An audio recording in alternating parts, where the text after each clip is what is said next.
Hello friends, my name is David Clay, and in this video I'm going to give you the interpretation from the Gospel of Thomas of saying number 7. Before I do that though, I want to make some comments generally about the Gospel of Thomas. What is the Gospel of Thomas? It is literally a manual. It's an instruction manual. It's not meant for everybody now. But I presume if you're watching this video that it was meant for you, so continue to watch. But you'll find out that there's a cumulative effect. Now, there's several different themes that run throughout the Gospel of Thomas. But one of the major themes is heightened consciousness.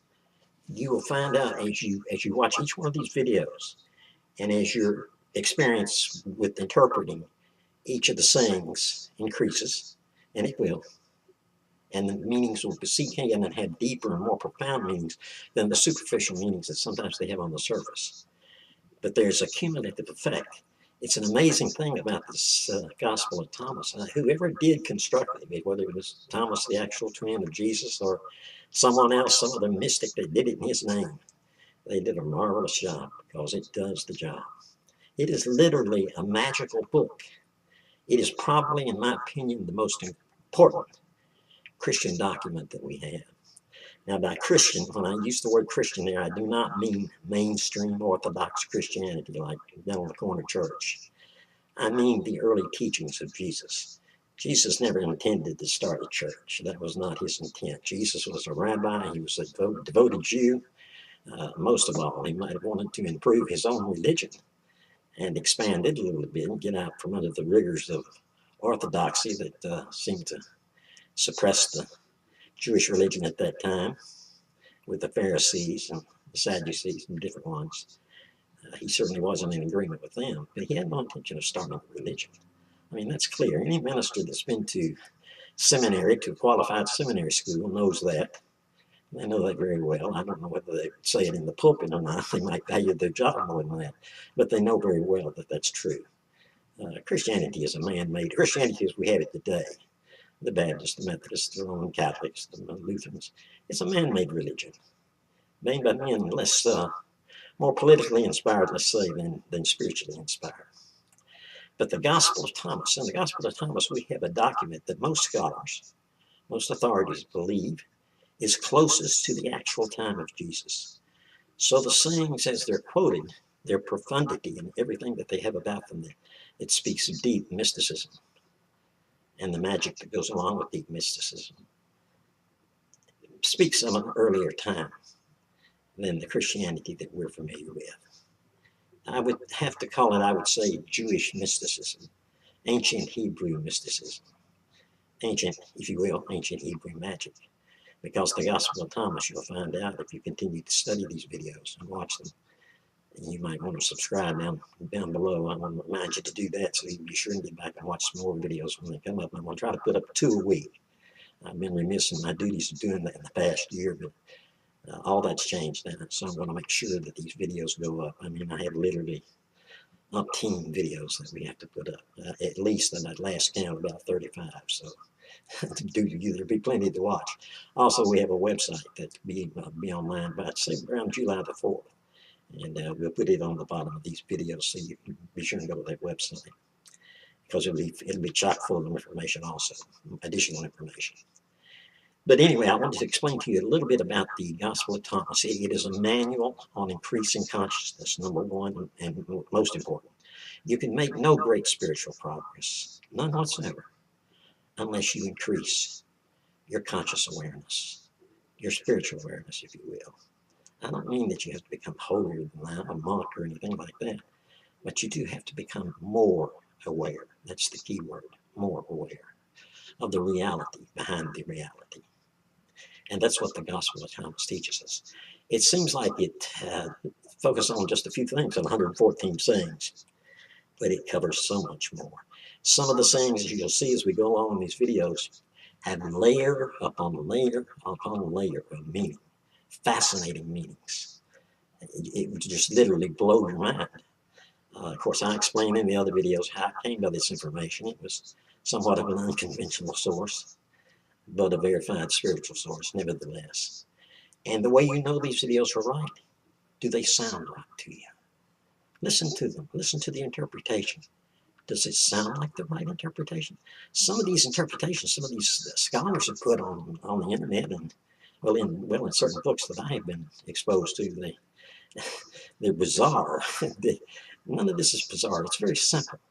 It's very simple. Everything Jesus did, that's the amazing thing. Even when you read it in the Gospels, the canonical Gospels that are officially approved by the church, they've been tampered with, yes.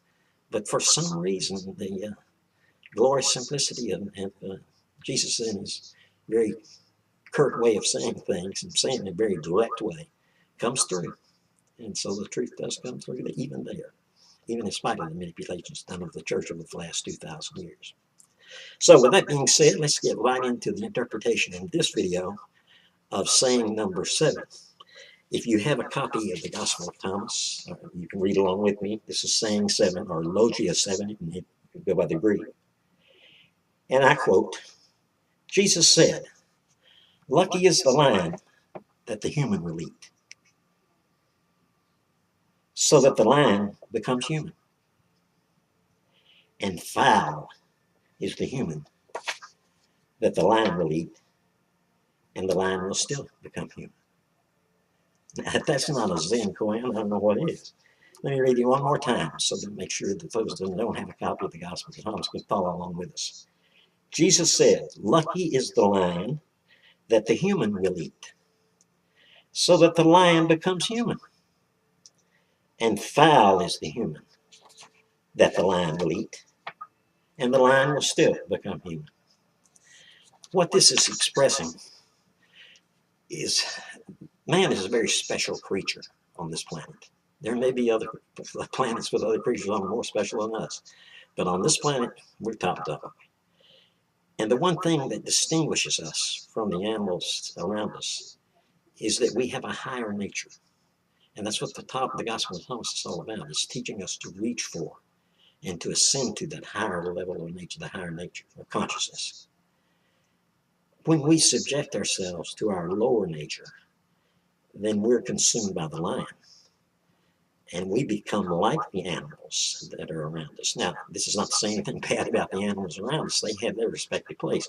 But you've got to realize that within the structure of the spiritual universe, there is a type of evolution, spiritual evolution. And everything, every creature, every tree, every insect, everything that lives has God in it, is God, is literally God expressing himself, is a part of God. But they are ascending higher and higher, closer to that identity with God. Man is closest of all. If he reaches for it, he's closest of all. There are many other verses within Thomas that I'll be quoting to you and explaining to you that reiterate this point and make it unmistakably clear that this is what it is saying. But we cannot concentrate and we cannot focus on our animal nature. When we surrender to our animal nature, which we all do from time to time, we're lustful beings, to say the least. At least I think most people are. I don't know many, as a matter of fact, I don't know anybody that has not been somewhat bad with his animal nature sometimes. We all express that. When we express it, when we lose our temper, when we get mad at someone else, we express it in lustful ways. This is not to say there's anything wrong with sex. There's not. Sex was not, as you will learn, you go along these videos, that has nothing to do with the Garden of Eden, contrary to what they told you. And it certainly has nothing to do with apples or anything like that in the Garden of Eden. I have a whole video that will be coming up on the Garden of Eden and how it relates to the Gospel of Thomas. It's an absolute fascinating video, so you want to make sure you subscribe down below and get back to watch that video, because it'll literally blow your mind. The true story of the Garden of Eden, according to the Gospel of Thomas. But we cannot surrender to our lower nature. We have to ever ascend to our higher nature, because we're already in proximity closer to God. You know, we're created in his image and likeness. That doesn't mean God has a head and 2 arms and gets mad on all the things that you read about in the Old Testament. That's a parochial God of the ancient Hebrews that you're reading about in the Old Testament. Really, the Bible is a dichotomy of gods. So there's 2 different gods. There's a God in the Old Testament that ordered Joshua to kill every man, woman, and child and animal in the city of Jericho and other places, of course. I don't know what God that is, but that's not the God that I worship. And then this God of the New Testament, Jesus told us about, that God is love. This is the dichotomous situation of God in the Bible. But it doesn't seem to bother most Christians that God exhibits these two different natures. Jesus says, how many times should we forgive another person? 70 times 70, which means infinity, an infinite number of times. Anyway, so this is simply telling us that if the lion, Jesus said, lucky is the lion that the human will eat, so that the lion becomes human. If he becomes consumed by the human, we're elevating the stature of the animal. The animal, he's becoming human like us. And foul, it says, is the human that the lion will eat, and the lion will still become human, because the lion has us in him. He's elevated. But when we lower ourselves to our animal nature and are consumed or eaten, as it says here, consumed by our animal nature, and express that animal nature, then we're going in the opposite direction. It causes us nothing but trouble. You'll find that that's true. I always have. My animal natures have always caused me trouble. I don't mind admitting that to anyone. I hope you'll subscribe down below and tune back in for the next video. We'll have a couple more coming up in just a very few days with other sayings from the Gospel of Thomas until we cover them all. And then I have some special videos for you that are just going to absolutely blow your mind. If you want your life to really change, and you want to get out of depression, you want to be happy again, you just want to feel good about things. It doesn't mean you have to have a lot of money. It doesn't mean that you're not going to have any problems, because you are. That's what we're here with. Like Richard Bach said in his famous book, Illusions, we seek our problems because they bring us gifts. There's no such thing as a problem without a gift for you. But the thing about it is, with the Gospel of Thomas, you learn to turn your problems into projects. Now, problem, you can't do anything in the world about it. It just looms over you, consumes you, and you worry about it.